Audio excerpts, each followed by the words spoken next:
it's Living Young Country Girl, and I told you guys a while ago when I introduced you to our animals, I'd show you what we feed our chickens.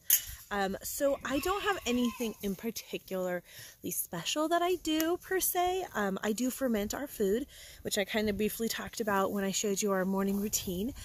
But I can go ahead and show you guys how we do that and some of the things that I do like to add and just some of the things that we do just to kind of help keep our chickens healthy. So let me flip the camera and show you a little bit about it. So this is our chicken feed setup, I guess you could say.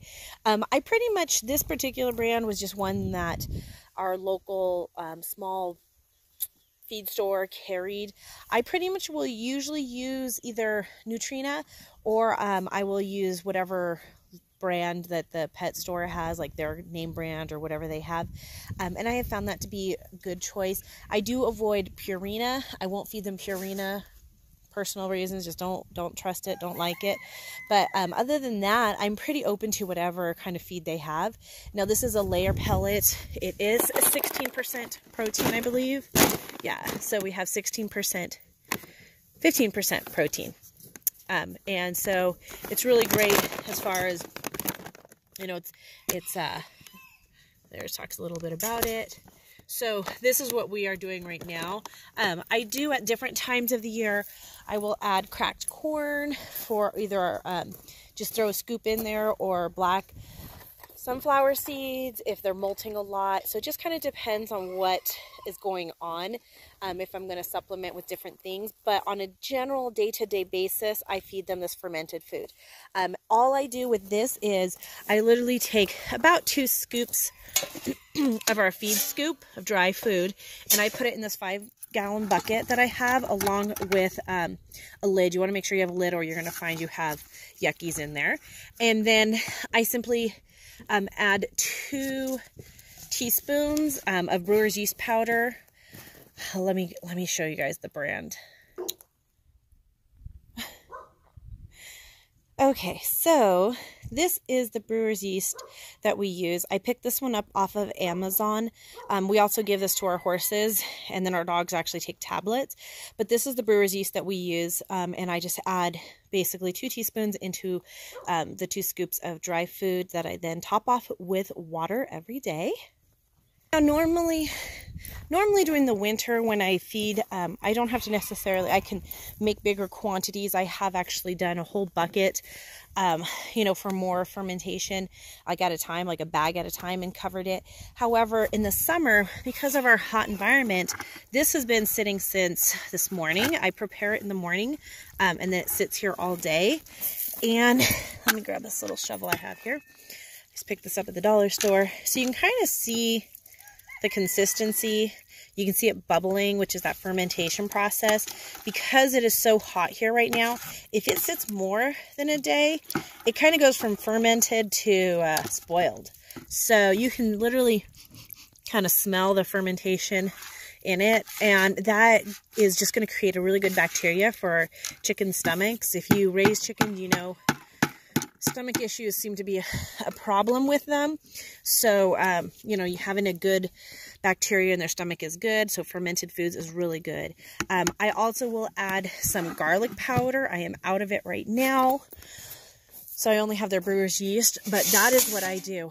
I simply will do that. If it looks like it needs a little extra water in the morning when I go to feed them, like I didn't add enough, I kind of make sure it gets to that consistency.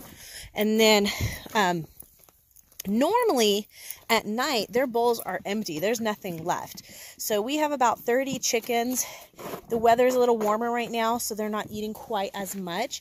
I have these pans that I simply will split it up. This one they've cleaned out. I will split up between the 2 pans the food, and then they can just eat all day long. They'll wake up in the morning and they'll feed off the last little bit of this until I get up and eat.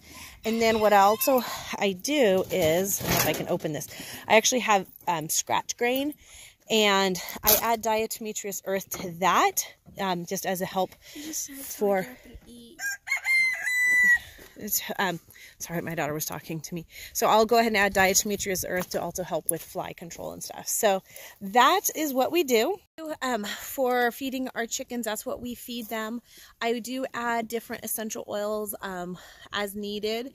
If we had, like, for a while, there was an airborne virus of some sort going around killing local chickens. So I added some Thieves Vitality as well as Oregano Vitality to their feed for probably about a month. We had lost 4 of our chickens, and there really was no explanation. Yeah, and 1 rooster. There was no explanation as to why it was happening. There were a couple people that took their chickens to the vet, and they didn't really have much of an explanation other than they assumed it was this airborne virus. I have a friend who works for animal control, and she was saying the same thing, that it's going around and there's not much you can do about it other than make sure your chickens are healthy and give them the best chance. And that's what we did. As soon as we started adding, you know, extra brewer's yeast and the Thieves and Vitality essential oils to their feed, it made a huge difference. I also do add apple cider, the Bragg's apple cider vinegar, to their water, which is also great because it helps with the bacteria in the water too, just kind of keeping it, you know, nicer. But I do that as well. Let me flip the camera and show you that. So if you saw in my morning feed, you heard me saying I needed to come up with a new solution. And this is our new solution. We have the water system here. Now, they are not figuring it out yet, which is kind of disappointing because they really need to, so I can, you know, do more with it and get rid of the other water. Right now they're drinking the duck's water, which I don't like at all. But let me open this up. So this has the apple cider vinegar, and you can actually see it's growing a bacteria as well in there with the apple cider vinegar, which is fine. It's just making it stronger. Normally, it probably wouldn't have as much chance to do that. So I just gotta lock this back up. But since they're not drinking yet, yeah, it's not working as well. But we're gonna start monsoon season here pretty soon, so there will be water sources elsewhere, and when it's not such a high temperature. It was in the 90s, and what I was saying was it was in the 90s, and so we had to we couldn't wait for them to figure it out because we had one go into the horse corral and actually ended up dying because it jumped into the horse water to try to get water and ended up not making it. So that was a bummer, and we were on vacation. When the girl told me that, I said, you know what, just go ahead and fill the duck pond again. They can drink out of there. I don't like it because it's not clean. I'm looking at stuff floating. Oh, it's just stuff from the trees. But, you know, it's not clean because the ducks go in there. But right now, that's what we're doing until they can figure out how to use that new thing. So I am going to put away the little baby ducks that have not figured, or the baby chickens that have not figured out to go into the roosting thing at night, and call it a night. So that was my what we feed our chickens. Hope you guys liked it. I waited till the evening, try to have enough sun so I could do this, but without roasting myself. So we'll see you guys later. Bye. Jesus, wake me from my sleep. Father, come, breathe breath in me. I'm in the shadow of your wings, overcome by everything. I need your hand, your